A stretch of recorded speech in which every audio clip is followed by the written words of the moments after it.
So we'll leave it another minute or so as people are connecting, but welcome. Good to see you again. Some no names, which is always good. I'm very sorry for my voice, but I think you can hear me low, but still.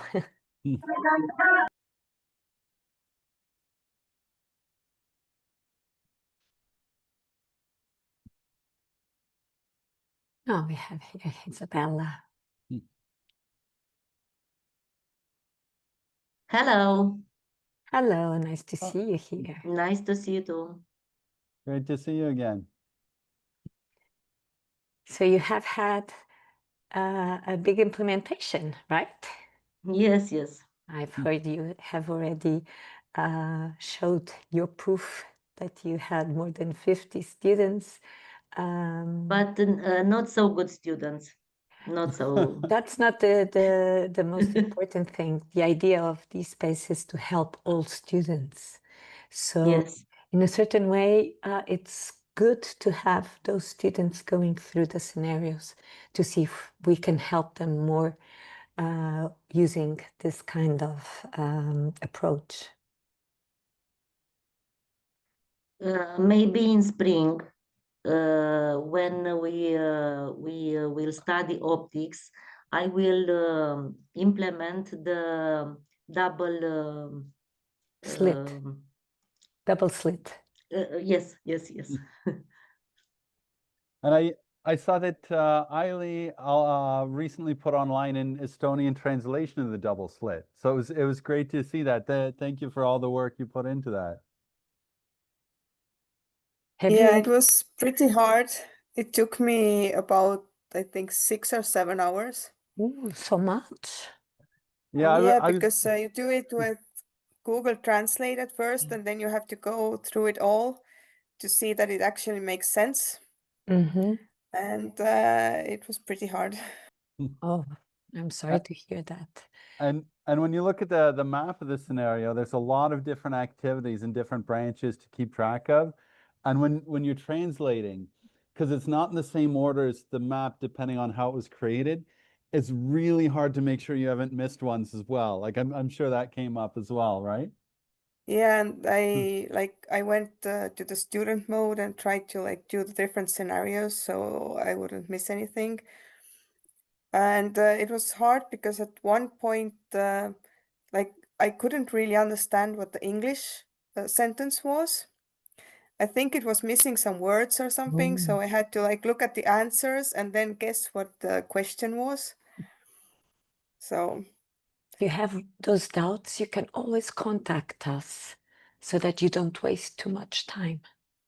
Yeah, but it was better than in the spring because I told my students that I would be looking at their work and they would get extra credit for it. So they actually did the work, not like in spring where they were like click, click, click. Yes, so we have learned that lesson, and it's really nice that we're talking about that today because this session is a little bit exactly to talk about our experiences, and that's something that has come up in almost all countries. Some teachers have said exactly that if you're not careful in the way you tell them that this is serious, that when you go forward, you cannot go backwards. So you really have to think what you're doing, and it has to be evaluation activity, otherwise they really don't care. But if everything is set out right, they know that it's serious, that they have to think a little bit before answering, they will take it much more serious. Otherwise, they just click on whatever button is nearer and they don't think as they should. We have learned that lesson too.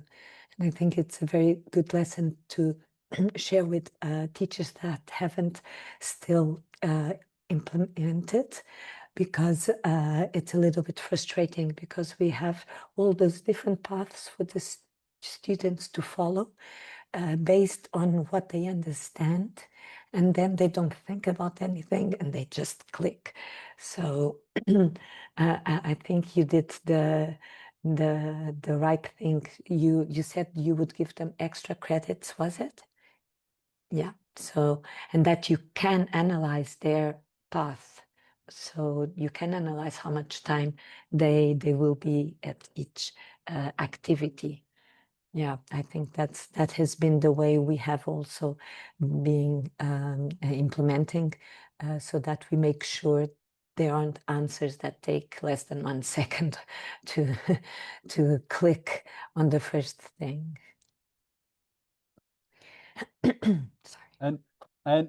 And sometimes it can be useful to know and to let students know that you can go and look at what they've done or how much time they've spent on different activities or they've been in different paths, even if you know that probably it would be prohibitively long for you to actually bother checking up on that.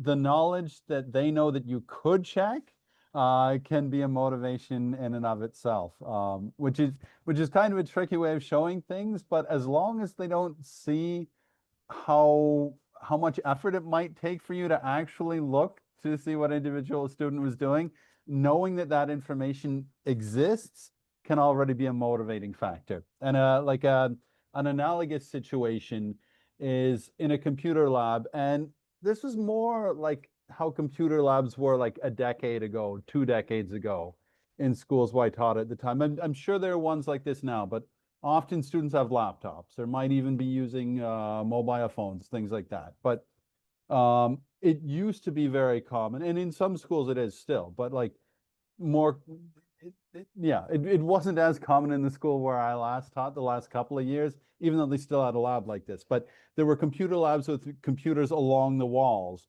so that the teacher could look at what any of the students were doing.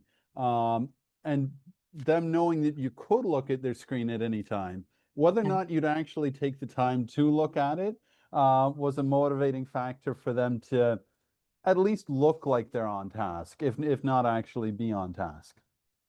So yeah, there's strategies like that that can come up and be helpful sometimes.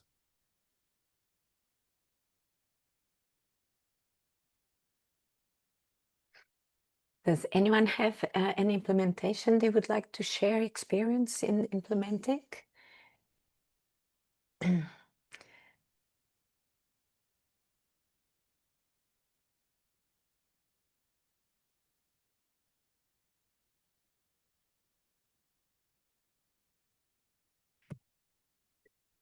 I don't know.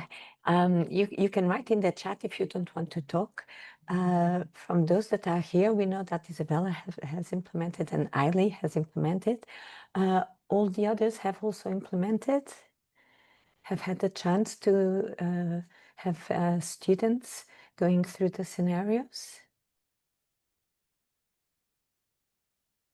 You can just write it on the chat if you don't want to talk.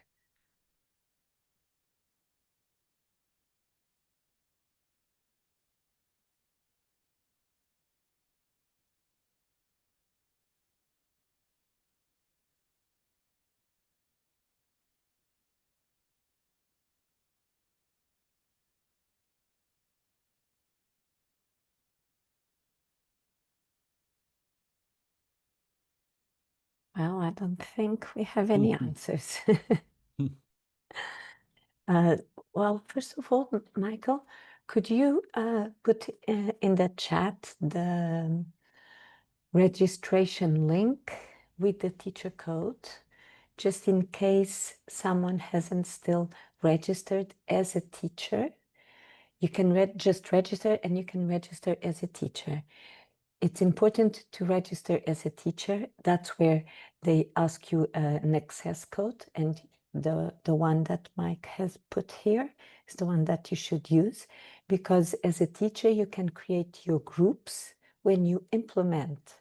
If you're just registered over there, you just view the scenarios. So that's different from having a teacher account.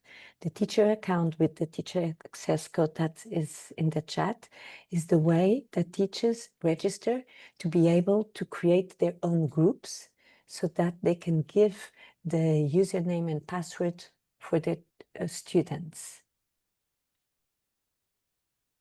Well, and generally, they wouldn't be able to create an account if they didn't have an access code. Like there's two kinds of accounts. There's student accounts and there's teacher accounts, but student accounts are created by a teacher account. So if anyone was at a previous webinar, like up until the end of our spring series, we were generally creating student accounts for teachers and saying, okay, try out these scenarios with the student accounts. Sometimes we'd even create student accounts for some of you. And it was only, throughout the spring, we'd started kind of massively encouraging teachers to create teacher accounts and to create their own student accounts. So in some cases, you might have both, and especially anyone who was in a workshop or in a webinar like a year ago or quite some time ago. If you're still just using a student account, it's like now would be a good time to have a teacher account to be able to manage your own groups of students.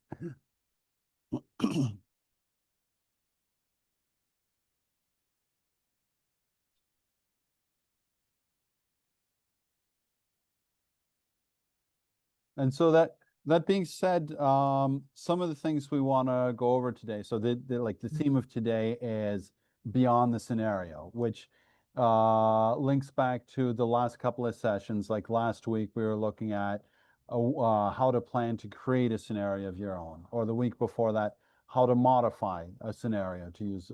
So now we're trying to focus on, well, now that you know how to modify a scenario, now that you know how to create your own scenario, what more can you do with it? So we're thrilled, a number of you, and especially those of you who we recognize and we've seen a number of times before, we're thrilled that you're already using it with your students.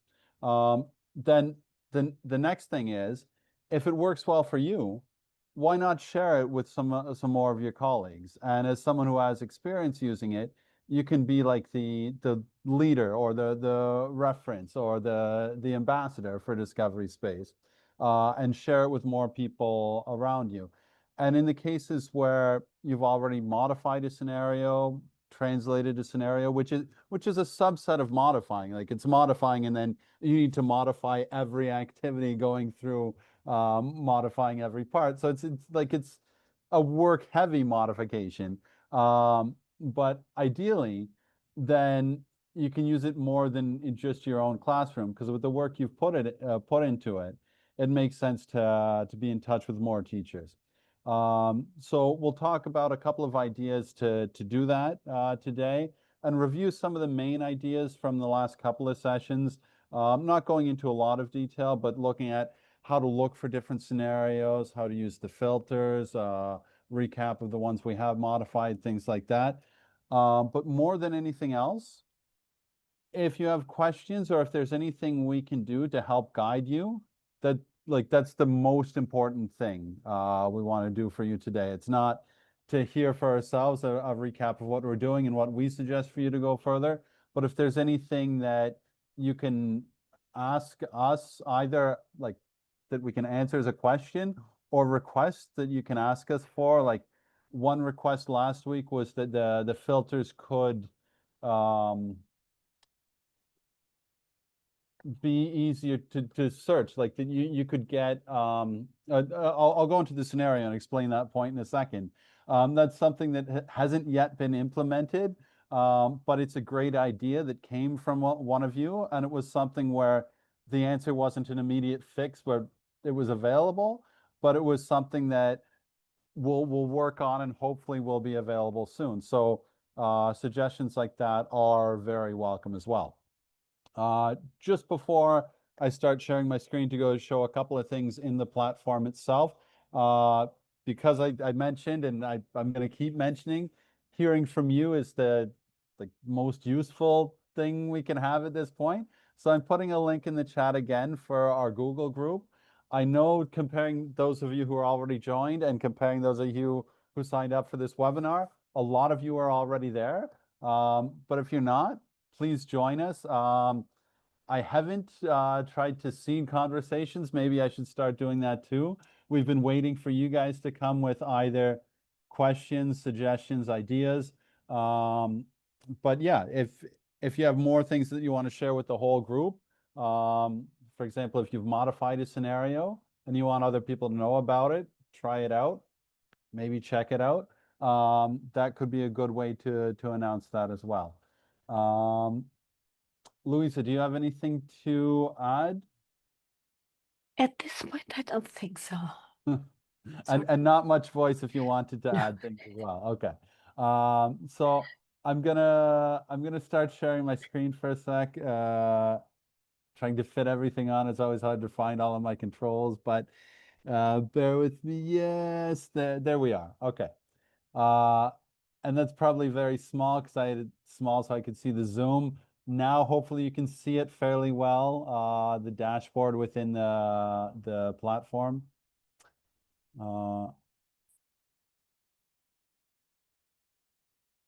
Oh, that's a good suggestion from the chat that Eiley just mentioned, that the end date, rather than being today's date, it would be good if it defaulted to today's date. Definitely, definitely. Yeah, I'm writing down a note to set that to end date.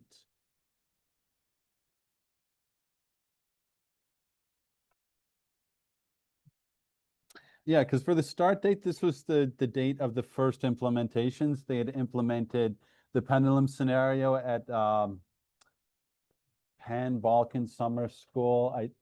I should remember the name of it better, but it was a Balkan physics school for students who had been selected a year ago, last August. So that makes sense. That's the start date because that was the first time this platform was being used. But yeah, the end date, the default, it would be so much useful, it would be so much more useful if it was today's date. Even though it seems painfully slow, just in case we have anyone who still hasn't created the teacher account, just to show that again before I show what's in there. So where you'd put the access code is here. Those of you who we've talked to already have an account, so I'm not going to spend more than this amount of time on this, but if anyone needs me to go back, let me know. But this is where the access code that we shared in the chat would go. If you didn't yet have an account, or if for whatever reason you need or want to create more teacher accounts, the most clear case of like why that might come up for some of you is if you're sharing this with colleagues and you want them to have their own account, then they'd need to go through this step as well. Okay, I'm gonna log in with my account, and I think I have like 5 accounts, which various reasons over the length of the project, but as a project partner, it makes sense that I need more accounts than most of you. Okay, so we got that suggestion about the end date. I'm gonna go into the authoring tool now to show 2 or 3 things. First of all, thank you again, and congratulations on Eiley for all the work that went into making an Estonian translation of the double slit. And you can see that appears right near the top with the filters. Because now that we're getting more and more scenarios, and we've had a push for more scenarios, I guess, the past couple months, both with the webinar series guiding you through how to modify a scenario, and with other partners helping out with translations as well. There's more and more scenarios, maybe not every day, but certainly every week. So if you scroll through, you can see it's a lot to get your head around if you're looking at, oh, what's the scenario, like what's new in the platform, or what have I not tried out? And you'll also notice it's mixed with all the languages together. AI lab And so it's worth being able to sort through and see a subset at a time. Does someone have a question? Was someone asking something? If there's something, please feel free to jump on and ask. So first of all, for languages, for example, both my mother tongue and the working language of the European Physical Society is English. So I'll more often be interested in English ones. Oh, that was something I noticed. Eiley, it's not a big deal at all, but the Estonian one, by default, the language was set to English. And so it comes up when you search for English ones. So it might be worth changing that, but like don't worry too much. It'll, oh, now I need to do the search again. So all languages, going to English. Okay, then looking through, and all of these now are just the English ones, and we see there's only one version of each one in most cases. Sometimes there's more than one, like here I have private copies of ones I was trying to test something with. But it makes it a much more manageable set to look through. Other filters, there's not yet, like, well, there's not yet. There probably won't at any point be hundreds or thousands of learning scenarios, but if there were more than, if you're looking for one on a topic, you might not know whether or not there's one yet. For example, well, refraction is something I searched for. If I wanted to see is there one on refraction, I could add that as a key term.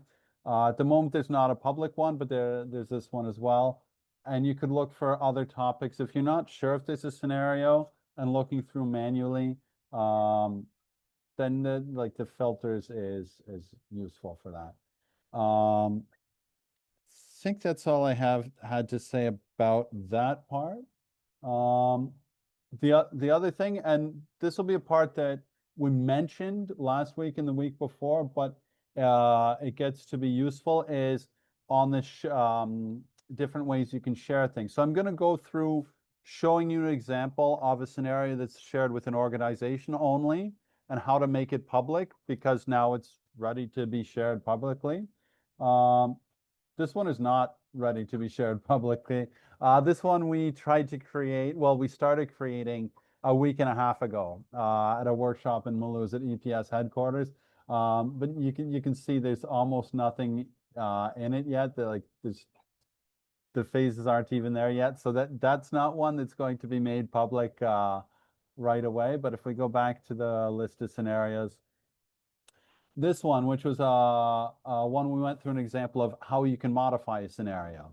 So we went through a number of modifications. We did it as a group. So we even had like this chart where different participants had different tasks to do to modify. And so it made it so it was more adapted for the participants we had. There were things like there were some activities. Well, I'll go into it to show you. This activity that had a video about gravity. The one that had been there before was, I think, 28 minutes long and didn't tell the students which part to watch. So if they watched the whole thing, they'd end up spending most of their lesson time just with the one video. So then we switched that for a video that was much shorter. Other things like in the experiment phase, there was something that said, either this one or the next one, said to create a results table and record all the results and draw a graph for each set of results. And that was all within 2 lines of text that the students could very easily miss. And like Luisa said near the beginning, if students miss a step, it's very hard, if not impossible, for them to go back. And if it's something like in this case, it would have taken them 20 minutes of work at least, if not half an hour, to do the experiment, fill in the results table, draw a graph. It made sense to chunk that into different activities. So that was part of the modification that was made. The teachers who were modifying this scenario, they're all part of the organization. The organization for this one, I'm trying to think if I need, I think I need to go back all the way to the scenarios to modify it. But they were part of the teachers who modified this were part of the organization who modified it. But now that we've finished the modifications, there were 2 or 3 things that were loose ends after the workshop. So we didn't make it public at the time. But now we're ready to update the scenario. So if you've modified a scenario, translated a scenario, if you've created one of your own and it's ready to make public, then here, if you just made it, it would have been private by default. You might have collaborated with other people, so it would have been organization, but like either private or organization, it's just you who sees it. If it's ready to be made public, so this one, Now it's finally ready to be public. So like live, let's celebrate and be happy that this is now public. So I changed that tab. I go to update scenario. And now one of the things that might not be immediately intuitive now that it's public is that to modify the scenario, I as the one listed author can do that, but other people in the organization can't do that anymore. So if I was still waiting on other people to finish up things, then that's kind of a way of forcing that you can't make it public when it's not in a final form. That before I made it public, the other people who were in the same organization it was shared to could modify it. Now that's closed for modification for anyone except the lead author. So if there were any issues that came up, they'd need to contact me and then tell me to do that rather than them being able to do it themselves. So there's yeah, but by making it public, it actually restricts who more, even though the visibility is much broader, modifications now can only be done by the lead author rather than everyone in the organization. So it's worth noting that if you end up collaborating for making more scenarios.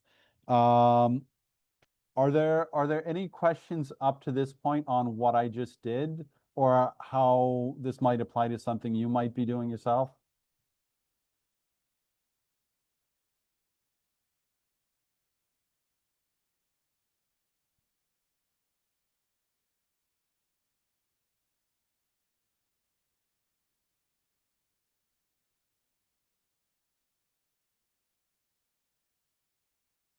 Doesn't look like there's anything anyone needs to ask at the moment. So I'll continue with that.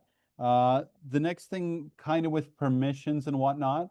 And again, because in the ideal case, then some of you will be eager to share this with other people at your school, maybe other people in your local area. I mean, anyone you know who might get some benefit from using it, like we've created it for you guys. I mean, you guys in the broadest sense, any teachers who would find it useful. So if you are inviting other people to do it, it may be useful to create an organization to share things with them. We showed this 2 weeks ago in modifying the scenario. We created a fall webinar organization, but it's worth going over this again briefly as we're trying to encourage you to do this in your own settings. So if you are sharing this with anyone, like any colleague, consider creating your own organization so you can share things between the two. I guess we don't concretely need a new organization for anything for today, but just to go through the steps so you've seen it one more time, or if you weren't here 2 weeks ago, I'll go through creating, and I'm probably going to delete it after this webinar because it's not a one that makes sense, but this is a webinar number 7 organization. I always forget if it's an S or a Z. I think it's a difference between American and British. Oh, we used a Z there. Okay. So for us, it's a Z. And let's just call it number 7 as a short name. And this is a relatively empty organization created to demonstrate how to create and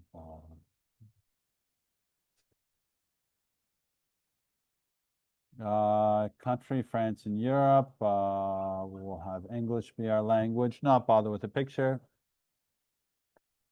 And now we have a brand new organization. And once you create an organization, you'll by default be the admin, and then you can add new members. Like I'll see if I can add Luisa to this organization.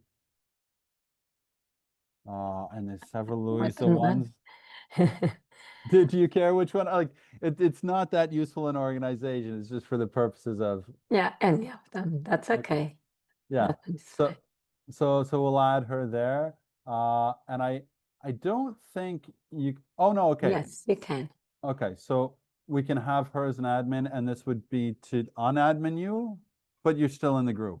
Okay. But then I could delete. Oh, so it's 2 steps to, if I wanted to kick you out, I first need to demote you from admin, and then I can kick you out. I Oh, I didn't realize that before, like, because organizations, they don't come up that often, so I haven't made other admins on any organization I've created so far. the advantage is if there's another one that's an administrator, they can also invite people. Otherwise, only the admin can.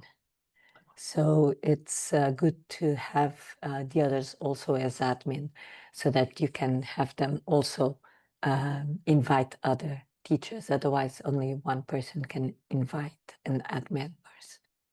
Okay, that's a good point. Is there anything either that you have to add about organizations, or that anyone has to ask about organizations?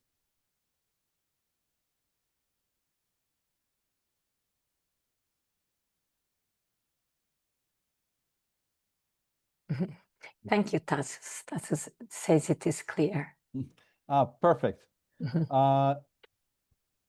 And I know a number of the people we have with us are already quite familiar with creating and managing student groups. Do you think we need? I think it would be nice to go through it and ask those that have had the experience of using, to ask how they managed to give the students the username, password, and the link. And afterwards, if they identified who is who, or if they just looked at the scenario as a whole. But I think it is worth to show how to create the groups, because I believe that there are people over here. We have participants that haven't had any implementations. So I'll go through and yeah, I'll I first have create a. Yes, please. Isabella. I have a question. If I Mhm. create an organization in my school and I add teachers from biology teachers or chemistry teachers, and I create a group, they have to make their own account with that password for teachers. And after Yes. that, they have to create their own groups of students. Okay? Yes and no. But to have access to the results, because when you create a group of students, you can tell them that they are able to do several scenarios. So as a teacher, you could give them scenarios of physics, of mathematics, of biology, and Yes, so yes, on. yes, I know. Yeah. But the other people from the organization, I don't think they will see the results if they didn't. Okay, okay. Yes. So that's something that,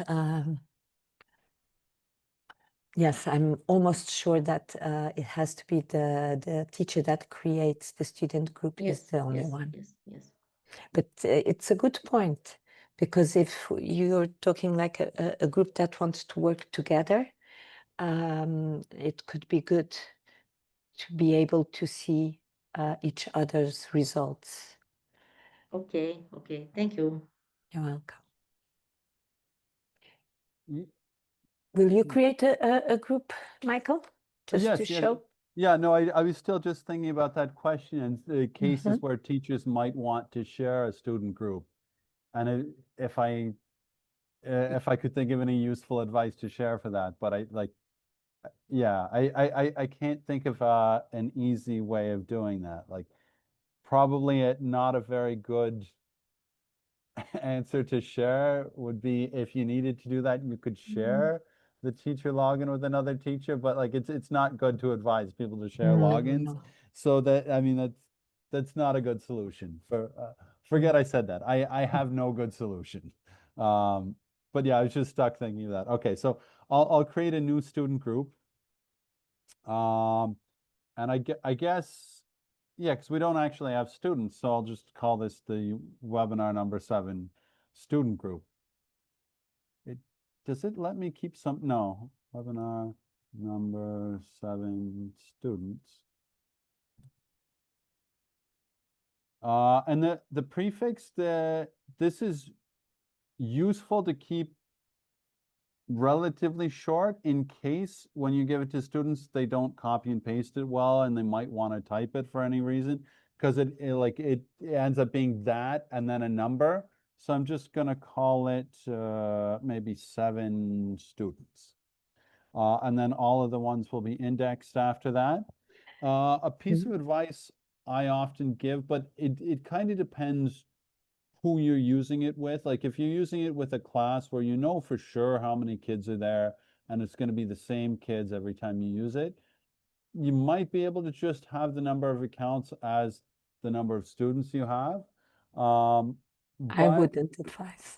no, like I usually advise create a lot more than you'd need, because if you need them, then they're there. Like it doesn't cost anything more to have more. So in places where I've like, if I've been running a workshop for 20 teachers, I'll say, I'll create 50 accounts. And if someone has a problem with their account, I'll just give them a random number that's higher than 20 and they'll be able to continue there. You can Again, choose. let me So- just pop in just to say why you can have a problem. One typical problem is the confusion between zeros and capital O's. And the other confusion is if it's an L or a capital I. So if those passwords that it creates automatically have these two confusions, it's better not to give those usernames to the students, and start by removing them from the list that it is created. I don't know if you have had that experience, those that have implemented, but that is usually something that we, after creating the group, we go through the passwords and we try to exclude all that have these the situations that can give confusion. I's with L and O's, capital O's with zeros. I don't know if anyone has had the same problem, but for us it has been, if they can copy paste, it's something. But if it's not copy pasting, if it's a paper that you give them, then it's it can be complicated. And fun fact, well, at least I find it fun because like as a physics teacher, and like being Paris-based where the metric system is came from and everything like that, the only metric base unit that that the like abbreviation, the letter for can either officially is accepted, can be lowercase or capital, is for liter, the L. Exactly because a lowercase l can be confused with a 1. And so like the normal metric standard for units is if it's named after a scientist, the base unit has a capital because it's the scientist's name that gave rise to it. Like for example, the Weber is W or the Tesla is T. That's capital W, capital T. Whereas the meter is lowercase m, because that's not named after a scientist named meter. But liter, because of the confusion of lowercase l, can be a capital L, even though there's no scientists named liter, or at least not that the liter was named after. But because of the like main rule that it's a unit that's not named after someone, it should be lowercase. So both, according to the International Office of Weights and Measures, who makes the rules about the units, both lowercase and capital L are officially acceptable for that unit. I like metrology. Like I almost applied for a job at the International Office of Weights and Measures because I like these things. So for me, it's a very fun fact. It's okay if a lot of you were bored by that. I still wanted to share. So anyways, it's the usernames, and we can pick whichever scenarios we want them to use. So because photoelectric effect is in let's make a student group for the fall challenge. So the photoelectric effect and the double slit. Double slit. Yeah. So then we'll create that as a group.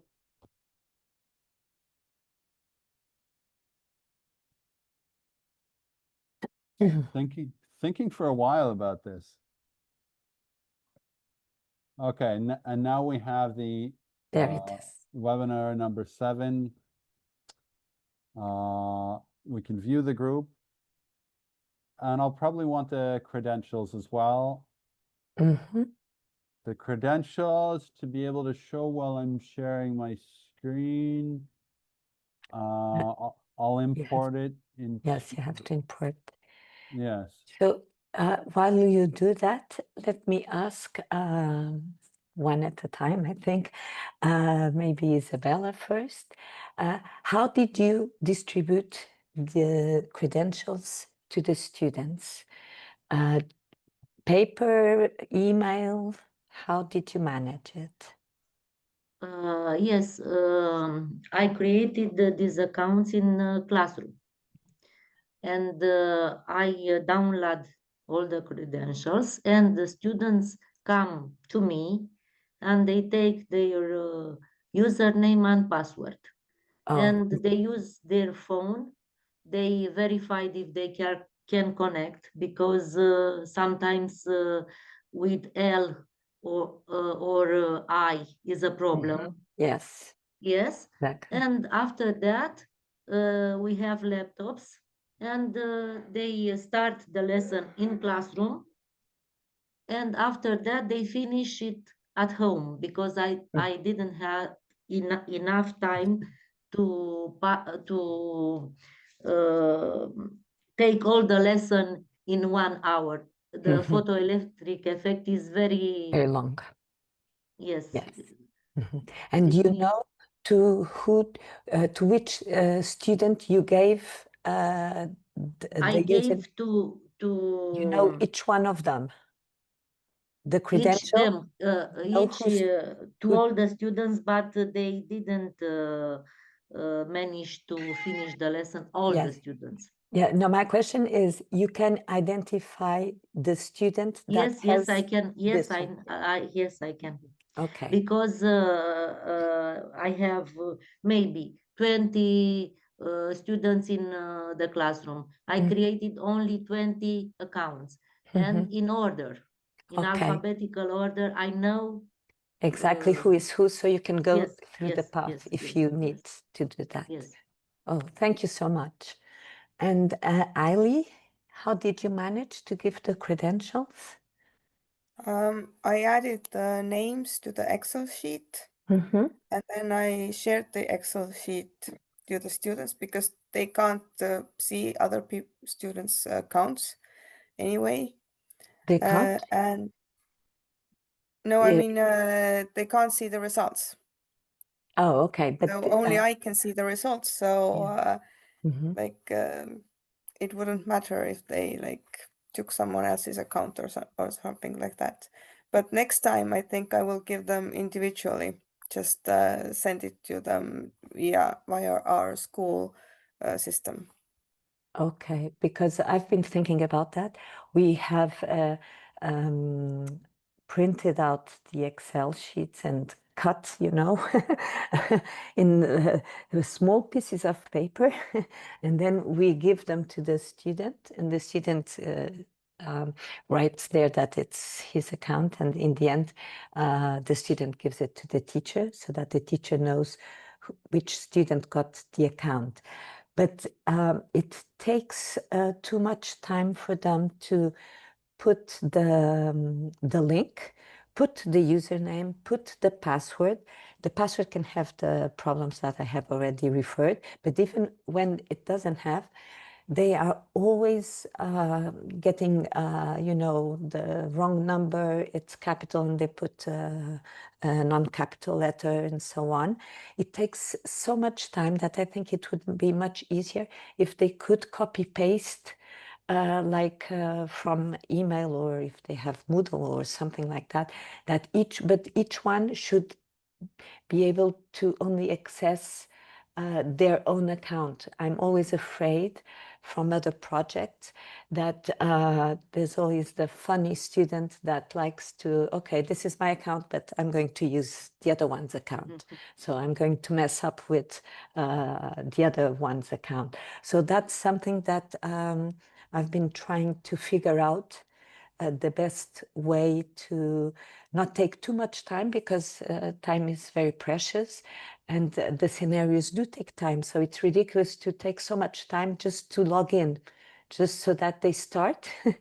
Sometimes we take too much time, and we have gone through the process of giving these little papers, but I'm more tempted to advise to give the students through, I don't know, email, for instance, but individually.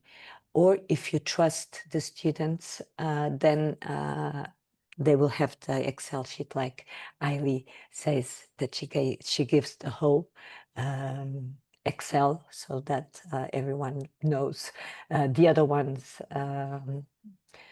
account or path that they will take, but probably they shouldn't have time to go to do their own and then go and mess up the other one. So So it also depends, like last year I had the 12th grade, so it was like only this time, and so they wouldn't, but if I would give it the passwords to the 10th graders that I will also use in the 11th grade and 12th grade, then I would give them individually. okay.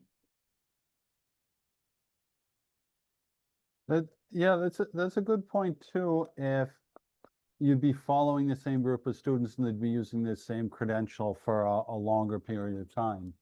Because like, but place I've been like with one group of students, and then I'm gone, and the teacher's there, like then they can continue with them. But I hadn't thought of long-term following of students, which is an important thing that, yeah. Yeah, for us it's because of the scenarios that we have. There are several of them that are very good for our 7th grade physics. So at this time they could do the phases of the moon and the seasons, and later on they can do the determining the acceleration of gravity, and even the pendulum could be done with 7th grade. So for a group of students, you could see how they do in these 3 scenarios, for instance. And maybe I haven't looked at the biology ones, but maybe 7th grade also has here some biology or natural sciences scenario. And that could be the same group, so that the teachers could see how they do in the scenarios. The idea over here is not to do a summative evaluation, but a formative evaluation. But if you know how the student does in this scenario and then in the other, it could help have a better idea of how the student evolves, for instance.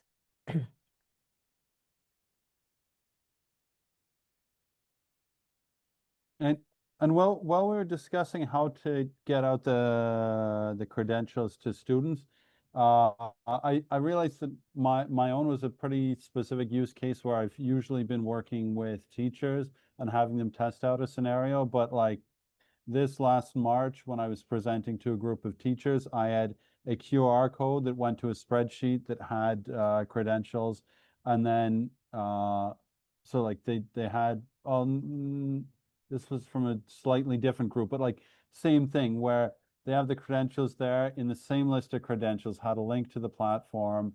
If it was one of the ones where I was having teachers create a teacher account, access code was there as well, usually with the QR code in the spreadsheet as well. So I could leave that projected up. Teachers could connect as I was going around troubleshooting with different people. But that's probably a more useful strategy for getting credentials out to a group of teachers who I've just met than necessarily to students who you know already and you probably have other contact info for. But yeah, like in case that's useful for anyone, that was what was useful for me. And here are the credentials we created for the group 7 students. Notice that like the formatting, you might want to like change things so it's easier to see what each thing is, depending on how you're giving them out, maybe change size, zoom, things like that. But yeah, those are our brand new credentials there.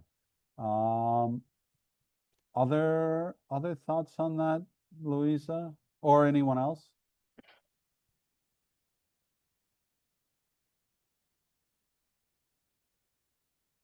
I'm going to try to have a teacher this week implementing. So I'm going to suggest giving the Excel sheet with the number of the student, so the name of the student, just like Kylie did, to try not to take too much time. Let's see how it goes if they don't interfere with each other. Well, and it's like it's the kind of thing, as long as you're not too worried about them interfering with each other, you can just copy and paste the list of them so they know who's who there. Yeah. I mean I'd done that in Cuenca in Spain. We had like, I don't know, 60 or 70 teachers. So it would have been prohibitively slow giving everyone a number or something like that. So we took the registration list and we copied it and we said, okay, like then it was by name, but it's the same thing. We just gave them a spreadsheet and a link to the spreadsheet so they could look it up on it and then copy and paste. Yeah, but teachers are not students. Yeah, well, I know that's what I'm saying. This doesn't necessarily, although I mean I did use that. The couple of classrooms I used that strategy in were fairly small classrooms. Like the most were 20 students at a time. And they're, I mean, both with its small class, it's easier to keep an eye on them, but there's only so many problems that can come up with a small group of students. Yeah. One group was absolutely awful students. Like they were pulling each other's hair and stuff, but there was only 7 of them, and they were more interested in causing problems physically than using a wrong login. So like even with that method, it works, but that's a specific use case. Yeah, the experience I wanted to share is that giving in a paper, it takes too long, and we always have to throw out the passwords that have those problems with zeros and O's and I's and L's, things like that. And they not being able to do the copy paste is a big drawback. That has been our experience. And the other one is you have to tell them that the teacher can see what they are doing. They can see how much time they spend on each activity so they don't click. So the teachers have to be there looking at what they are doing, following in a certain way. Not letting them just do, I mean, this for a normal class that is not very, very interested in the subject. You know, it's just one more class. It's very nice at the beginning because they're going to be at the computer, but afterwards they have to think about things. And then they start, oh, it's easier just to click. Usually that's keeping them motivated to do their best.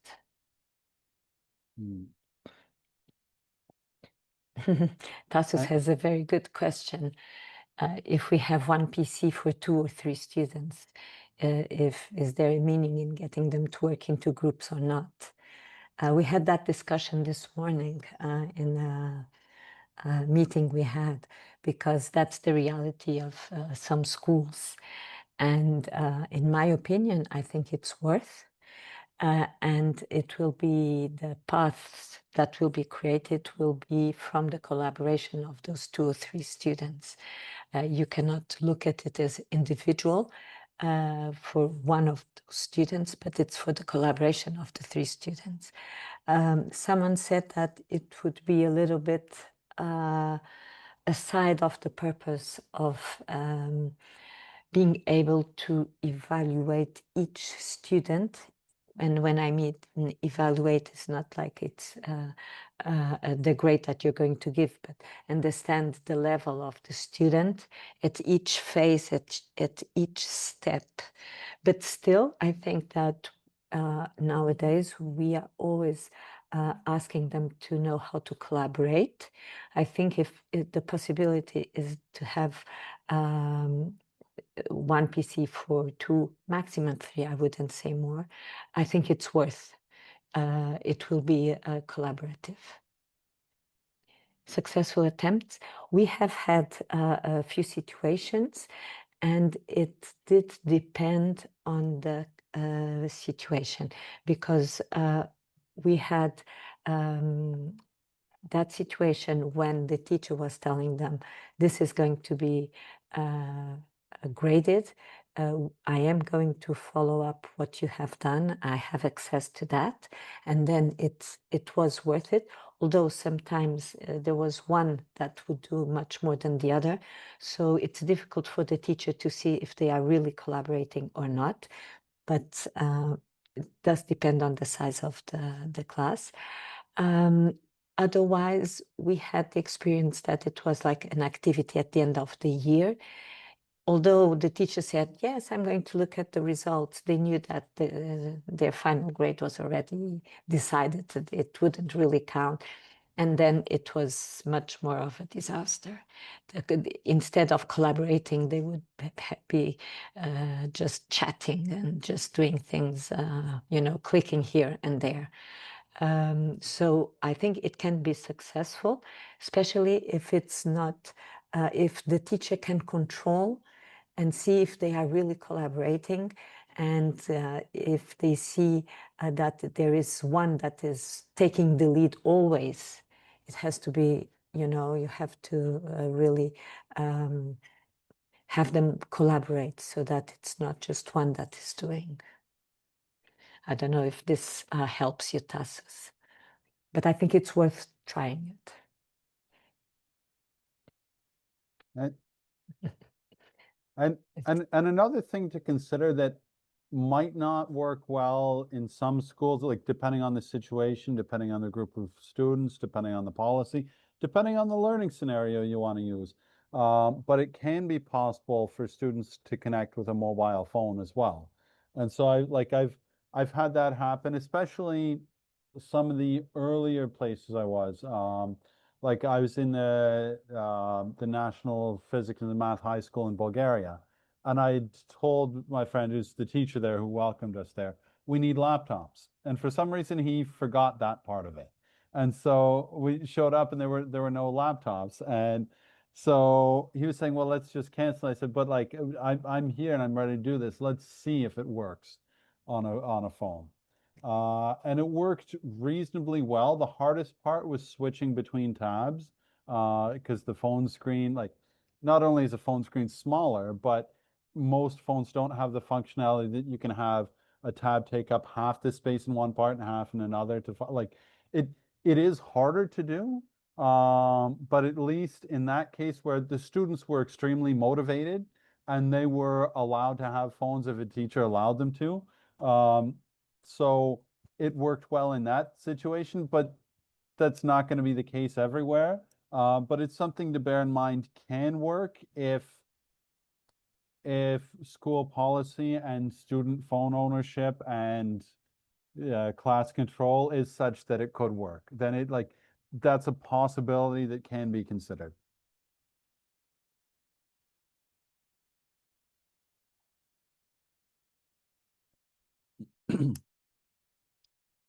And I think, because it's already 7 o'clock, maybe we'll finish up with a couple of reminders on how to stay in touch or keep being involved. Of course, if there are more questions, we're always happy to answer them as well. We have a question from Ivy. If Plato to talk in other languages. At this point, I think it's only in English, but I believe that the idea was that it would have the translation for the different languages, but at this point, not yet. And thinking back historically, thank goodness at least it's in English, because it used to be in Greek, which doesn't even use the same alphabet. And so I have groups of teachers and students who memorized a couple of key words on where they need to click based on Greek messages. Yeah, Tassus would understand. But yeah, like it was pretty confusing. And then when we copied and pasted into Google Translate or DeepL or like whatever we used, the translation didn't even make a lot of sense. Like it wasn't just like yes or no. The wording for yes, continue, it might have translated it to let's go, which at least makes sense if you think of it, but like the translation, like machine translating what Plato was saying was also very non-intuitive. But that's something we should add it to our list of things that we suggest to development team, or we check up with them where it's where things are at. And so, oh, I don't know if he can go back to Greek. I don't know. It took many months to get to switch from Greek to English. Presumably, they still have like all the code and all the wording there. We'll ask. No clear answer on that. And so a couple things to remind people of. This, I mean, it's pretty late to remind you if you're not already trying to do this, but the competition whose deadline is tomorrow. It says it's somewhere the 28th of October. Somewhere on this page, it says that.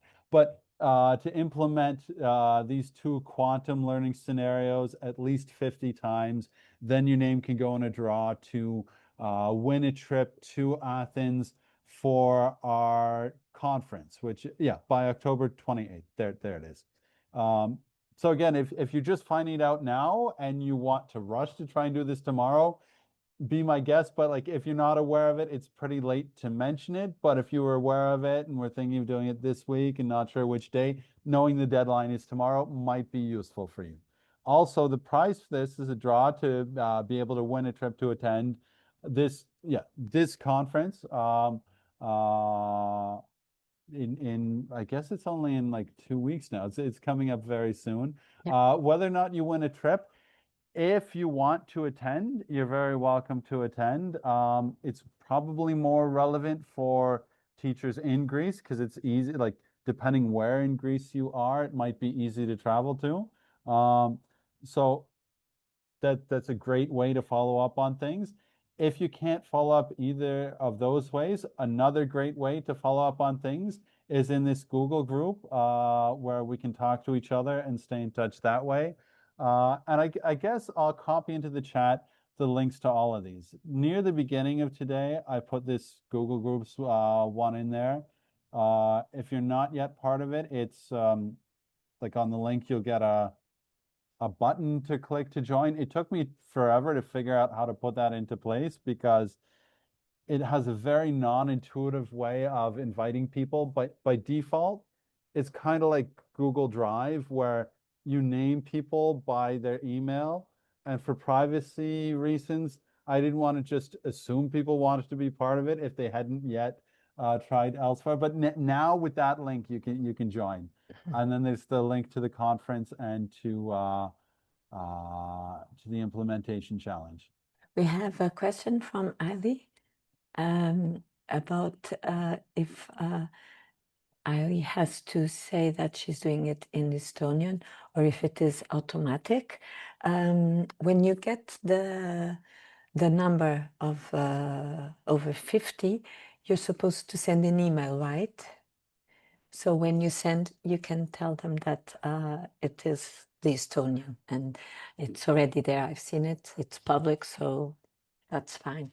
I think you already have quite a number of implementations. You're almost there. That will be nice. So Tassus is going to be there, as I understand.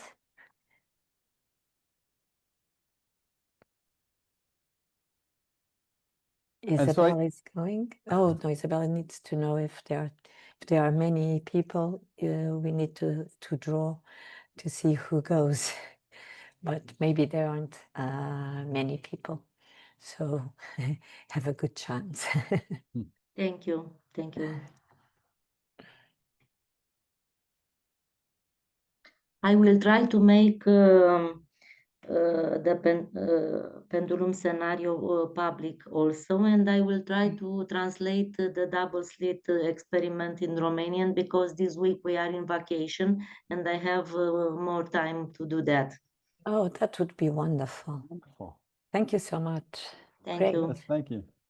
We do need to have a number of scenarios ready, and it's even better if we know it was the teachers that did it. It shows that the teachers have interest in doing it, not only the partners, but also the teachers are already creating Yes. their own and Okay, translating thank you, and thank you, adapting. thank you. So we thank you.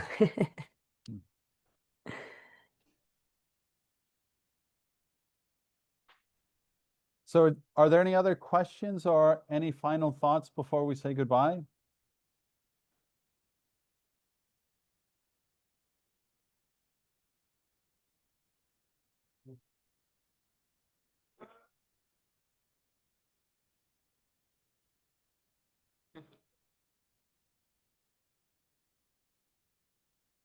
It doesn't sound like anyone has anything more to say, so hopefully we'll continue to see more of you soon. Some of you in Athens in a couple weeks. Hopefully all of you on the Google groups and other ways online. It's been great having you along both for this session, and a number of you have been along for a lot of the webinars leading up for to this one. So it's been great having an eager group along with us again. Great to see both familiar and new faces. So thank you again, and good luck using Discovery Space, and don't be shy when you have either stories to share or things to ask. Definitely, we're here to help anyone who needs something. Don't hesitate. We're here for you. So on that note, thank you again, and have a great evening, everyone. Goodbye.